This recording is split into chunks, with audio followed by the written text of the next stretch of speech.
नमस्कार साथियों, स्वागत है आपका अपने YouTube channel MS defence study पर।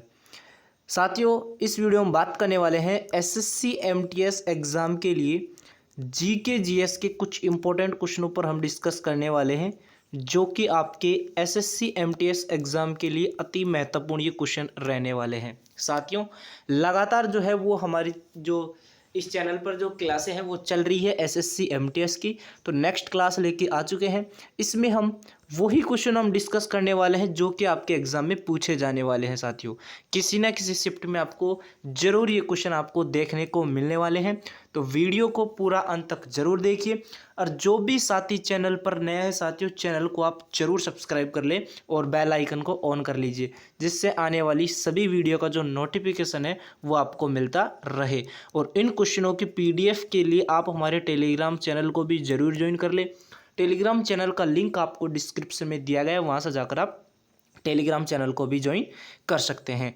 तो चलिए साथियों, स्टार्ट करते हैं आज के इन क्वेश्चनों को। तो पहला क्वेश्चन साथियों आपकी स्क्रीन पर दिया गया है, जल्दी से कमेंट सेक्शन में आंसर दीजिए। साथियों, पहला क्वेश्चन आपको आपकी स्क्रीन पर आ रहा है। साथियों, जल्दी से आंसर दीजिए। क्वेश्चन बोल रहा है कि 1971 में भारत पाक युद्ध के समय कौन सी पंचवर्षीय योजना भारत में चल रही थी। साथियों, जब 1971 में साथियों भारत और पाकिस्तान का युद्ध हुआ था, युद्ध के समय कौन सी पंचवर्षीय योजना है वो चल रही थी भारत में। ऑप्शन आपको दे रखे हैं, चौथी, आठवीं, छठी या दूसरी पंचवर्षीय योजना। तो साथियों मैं आपको बता दूं, जिस समय है वो चौथी पंचवर्षीय योजना चल रही थी। कौन सी? चौथी पंचवर्षीय योजना चल रही थी। तो यहाँ पर जो राइट आंसर की बात करें साथियों, वो होगा आपका ऑप्शन नंबर ए। क्या हो जाएगा साथियों? राइट आंसर क्या होने वाला है यहाँ पर? ऑप्शन ए आपका करेक्ट आंसर हो जाएगा। साथियों चलिए, अब कुछ इम्पोर्टेंट जो और जानकारी है वो भी हम यहाँ पर देख लेते हैं, क्योंकि यहाँ से भी आपके क्वेश्चन एग्जाम में पूछे जा सकते हैं। साथियों देखिए, चतुर्थ पंचवर्षीय योजना के बारे में हम जानने वाले हैं, जिसकी अवधि थी वो थी 1969 से 1974 तक थी आपकी चौथी पंचवर्षीय योजना की अवधि, 1969 से 1974 तक। ठीक है, और क्या बताया साथियों, यह योजना DR गार्डिल मॉडल पर आधारित थी। यह भी आपसे पूछा जा सकता है, जो चौथी पंचवर्षीय योजना थी वो किस पर आधारित थी, तो वो DR गार्डगिल मॉडल पर आधारित थी। उसका जो मुख्य लक्ष्य था वो था स्थिरता के साथ विकास और आत्मनिर्भरता की प्राप्ति थी आपकी, इसका मुख्य उद्देश्य है चौथी पंचवर्षीय योजना का। और उच्च प्राथमिकता की बात करें तो मुद्रास्फीति की नियंत्रित करना और आर्थिक स्थिति में क्या करना, स्थिरता करना, उसका उच्च प्राथमिकता थी। इस योजना के समय कृषि वृद्धि दर सर्वाधिक रही थी। साथियों, चौथी पंचवर्षीय योजना के समय जो कृषि वृद्धि दर है वो क्या रही थी साथियों? सर्वाधिक रही थी। तो ये भी आपको पता होना चाहिए। इस योजना के दौरान 14 बैंकों का राष्ट्रीयकरण एवं श्वेत क्रांति की शुरुआत भी हुई थी। साथियों, चौथी पंचवर्षीय योजना के दौरान। और 1971 से भारत पाकिस्तान युद्ध के समय चौथी पंचवर्षीय योजना थी, जो कि मैंने आपको पहले भी बता दिया है। साथियों, तो ये इंपॉर्टेंट भी जानकारी आपको पता होनी चाहिए, यहाँ से भी आपके एग्जाम में क्वेश्चन पूछा जा सकता है। साथियों चलिए चलते हैं नेक्स्ट क्वेश्चन की ओर। अगला क्वेश्चन साथियों, क्वेश्चन नंबर 2, भारत की राष्ट्रीय आय को सबसे पहले किसके द्वारा मापा गया था? भारत की राष्ट्रीय आय को सबसे पहले किसके द्वारा जो है साथियों वो मापा गया था? तो किसके द्वारा मापा गया था? तो राइट आंसर हो जाएगा साथियों, ये आपके मापा गया था दादा भाई नौरोजी के द्वारा। किसके द्वारा? दादा भाई नौरोजी के द्वारा मापा गया था। तो यहाँ पर राइट आंसर हो जाएगा इस क्वेश्चन का ऑप्शन नंबर बी। चलिए साथियों देखिए, दादा भाई नौरोजी 1867 से 1868 में राष्ट्रीय आय का पहला अनुमान तैयार किया था। साथियों, दादा भाई नौरोजी ने 1867 से 1868 में राष्ट्रीय आय का क्या किया था? पहला अनुमान तैयार किया था। इन्होंने पहली कृषि उत्पादन के मूल्य का आकलन करके फिर गैर कृषि उत्पादन के रूप में एक निश्चित प्रतिशत जोड़कर राष्ट्रीय आय का क्या किया था साथियों? अनुमान लगाया था। इनको grand old man of India भी कहा जाता है। ये भी आप जरूर याद रखें, इंपॉर्टेंट है साथियों, आपके एग्जाम में पूछा जा सकता है। Grand old man of India किसे कहा जाता है? तो ये दादा भाई नौरोजी को कहा जाता है। इंपॉर्टेंट है, ये भी आपके एग्जाम में पूछा जा सकता है। फैक्ट की बात करें तो राष्ट्रीय आय का अनुमान लगाने में वैज्ञानिक प्रक्रिया अपनाने वाले पहले व्यक्ति 1971 में डॉक्टर वी के आर वी राव थे। तो ये भी आप जरूर याद रखें, राष्ट्रीय आय का अनुमान लगाने में वैज्ञानिक प्रक्रिया अपनाने वाले पहले व्यक्ति 1931 में डॉक्टर वी के आर वी राव थे। तो ये भी आप जरूर याद रखें साथियों। अगला क्वेश्चन देखिए, क्वेश्चन नंबर 3, और जल्दी से आंसर दीजिए। भारत की राष्ट्रीय आय की गणना के लिए वैज्ञानिक पद्धति का प्रयोग करने वाला प्रथम व्यक्ति कौन था? तो प्रथम व्यक्ति कौन था साथियों? जल्दी से आंसर दीजिए क्वेश्चन नंबर 3 का। तो प्रथम व्यक्ति थे आपके वी के आर वी राव। कौन थे साथियों? वी के आर वी राव, जो कि हमने अभी बात की थी। तो राइट आंसर हो जाएगा इस क्वेश्चन का ऑप्शन नंबर बी। पिछली स्लाइड में हम बात की थी, भारत की राष्ट्रीय आय की गणना के लिए वैज्ञानिक पद्धति का प्रयोग करने वाले प्रथम व्यक्ति कौन थे? तो वी के आर वी राव थे। ठीक है, चलिए अगला क्वेश्चन देखिए, थोड़ा सा इंपॉर्टेंट फैक्ट है वो भी जान लीजिए। 1931-32 में प्रोफेसर वी के आर वी राव ने पहली बार भारत की राष्ट्रीय आय की गणना के लिए एक वैज्ञानिक पद्धति का उपयोग किया, लेकिन ये प्रयोग बहुत संतोषजनक नहीं रहा साथियों। यह जो प्रयोग है ये क्या रहा? बहुत संतोषजनक नहीं रहा था साथियों। ठीक है, इनका पूरा नाम याद रखना, इनका पूरा नाम भी आपको याद रखना है साथियों। ठीक है, पूरा नाम भी आपको याद रखना है। क्या था?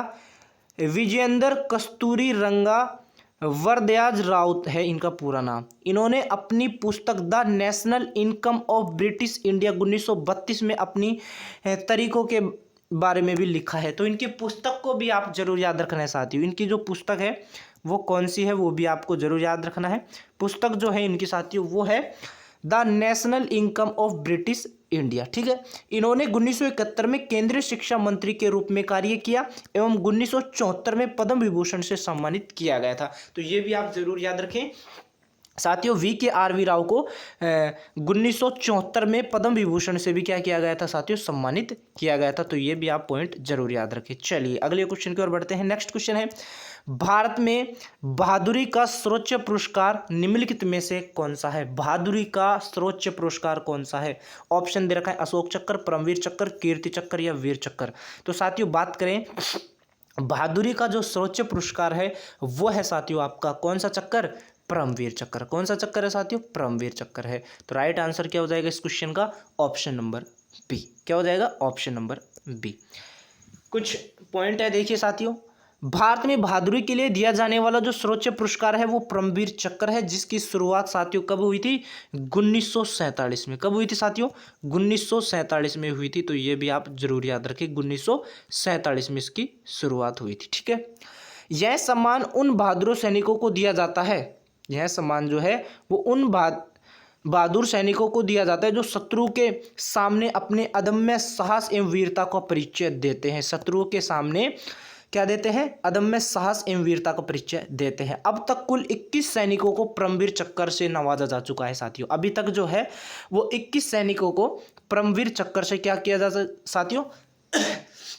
नवाजा जा चुका है। ठीक है, अंतिम बार 3 जुलाई 1999 को कैप्टन विक्रम बत्रा, मनोज पांडे, संजय कुमार एवं योगेंद्र सिंह यादव को परमवीर चक्र से नवाजा गया था साथियों। ठीक है, और भारतीय वीरता पुरस्कारों की यदि रैंकिंग घटते क्रम की यदि हम बात करें तो पहले आता है परमवीर चक्र, उसके बाद आता है अशोक चक्र, उसके बाद आता है कीर्ति चक्र और उसके बाद आता है चौथे नंबर पे शौर्य चक्र। तो ये क्रम भी आप याद रखें, पहला है परमवीर चक्र, अशोक चक्र और कीर्ति चक्र और शौर्य चक्र, घटते क्रम में है ये साथियों क्रम। ठीक है, तो ये भी आपको जरूर याद रखना है। ठीक है, चलिए अगले क्वेश्चन की ओर। नेक्स्ट क्वेश्चन है साथियों क्वेश्चन नंबर 5, राष्ट्रीय कृषि और ग्रामीण विकास बैंक नाबार्ड की स्थापना किस वर्ष की गई थी? जल्दी से आंसर दीजिए साथियों क्वेश्चन नंबर 5 का।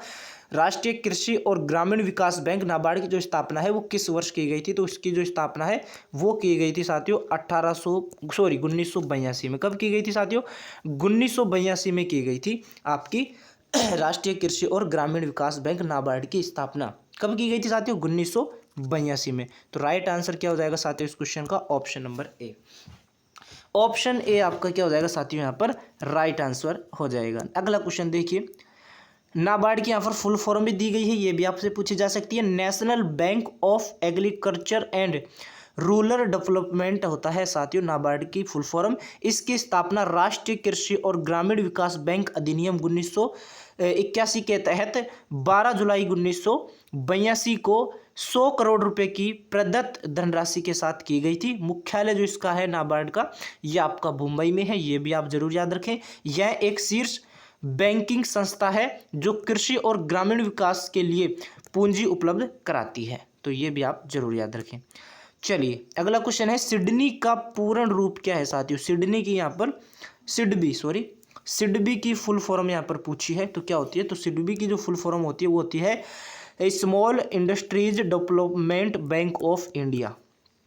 ठीक है, तो याद रखें, ऑप्शन डी यहाँ पर राइट आंसर हो जाएगा।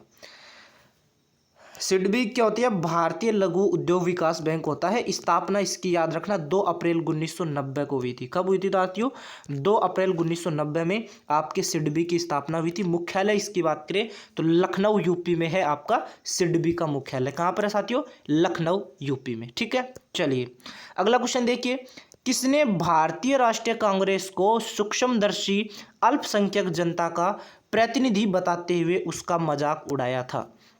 तो किसने उड़ाया था साथियों मजाक, तो ये उड़ाया था साथियों आपके लॉर्ड डफरिन ने। किसने, लॉर्ड डफरिन ने। पिछले क्वेश्चन की बात करें साथियों, स्थापना मैंने बता दी 2 अप्रैल 1990 को हुई थी आपके सिडबी की स्थापना। अगला क्वेश्चन देखिए, ठीक है, तो किसने भारतीय राष्ट्रीय कांग्रेस को सूक्ष्मदर्शी अल्पसंख्यक जनता का प्रतिनिधि बताते हुए उसका मजाक उड़ाया था, तो लॉर्ड डफरिन ने मजाक उड़ाया था। ठीक है, चलिए तत्कालीन वायसराय लॉर्ड डफरिन के कार्यकाल 1884 से 1888 ईस्वी तक रहा था। में भारतीय राष्ट्रीय कांग्रेस 1885 ईस्वी की स्थापना हुई थी। भारतीय राष्ट्रीय कांग्रेस की स्थापना कब हुई थी साथियों, 1885 में, तो यह भी आप याद रखना। भारतीय राष्ट्रीय कांग्रेस की स्थापना पर वायसराय लॉर्ड डफरिन ने यह कहते हुए मजाक उड़ाया था कि यह सूक्ष्मदर्शी अल्पसंख्यकों की जो है जन प्रतिनिधित्व वाली संस्था है। कांग्रेस की जो स्थापना है वो 18 दिसंबर 1885 में हुई थी, ये भी याद रखने। ठीक है, चलिए नेक्स्ट क्वेश्चन की ओर बढ़ते हैं। मनरेगा योजना के तहत ग्रामीण क्षेत्रों में प्रत्येक परिवार को कितनों दिनों के न्यूनतम काम की गारंटी दी गई है साथियों, तो कितनों दिनों के लिए न्यूनतम काम की गारंटी दी गई है, तो ये दी गई है आपके 100 दिनों के लिए। कितने दिनों के लिए, 100 दिनों के लिए। तो यहाँ पर जो राइट आंसर होगा ये आपका हो जाएगा साथियों ऑप्शन नंबर डी। ठीक है, चलिए नेक्स्ट क्वेश्चन है, थोड़ा मनरेगा के बारे में देख लेते हैं। मनरेगा योजना गरीब रेखा से नीचे जीवन यापन करने वाले परिवारों के बेरोजगार लोगों को उनके आसपास 5 किलोमीटर के दायरे में एक वित्तीय वर्ष में 100 दिन के काम की न्यूनतम गारंटी प्रदान करती है।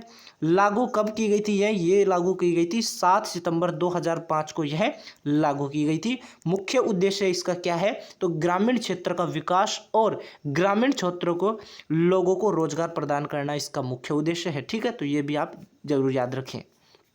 ठीक है, पहले इसका जो नाम था वो नरेगा था साथियों, पहले इसका नाम क्या था, नरेगा था। फिर 31 दिसंबर 2009 को इसका नाम बदल कर क्या कर दिया गया साथियों, मनरेगा कर दिया गया।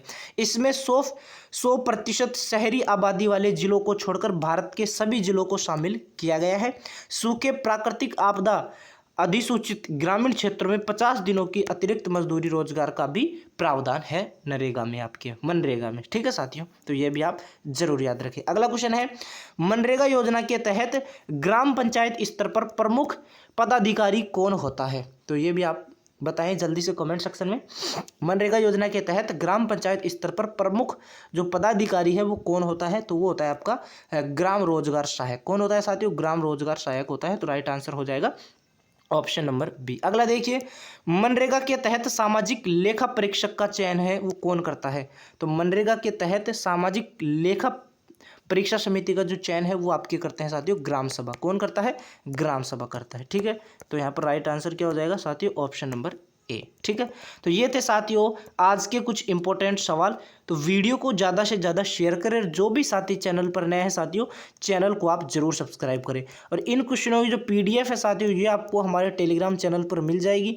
टेलीग्राम चैनल का लिंक आपको डिस्क्रिप्शन में दिया गया है, वहाँ से जाकर आप टेलीग्राम चैनल को ज्वाइन कर सकते हैं और इन सभी क्वेश्चनों की PDF वहाँ से आप डाउनलोड कर सकते हैं। तो कल हम नेक्स्ट क्वेश्चन से डिस्कस करने वाले हैं। जी हम बात कर रहे हैं साथियों स्टैटिक जीके, जो कि आपके एग्जाम में जरूर आपसे पूछी जाने वाली है। तो ये आपके पार्ट्स चलते रहेंगे साथियों, प्लेलिस्ट आपको बना दी जाएगी, तो डेली आप वीडियो को जरूर देखा करें। तो मिलते हैं साथियों नेक्स्ट वीडियो में, जब तक ले साथियों जय हिंद, धन्यवाद।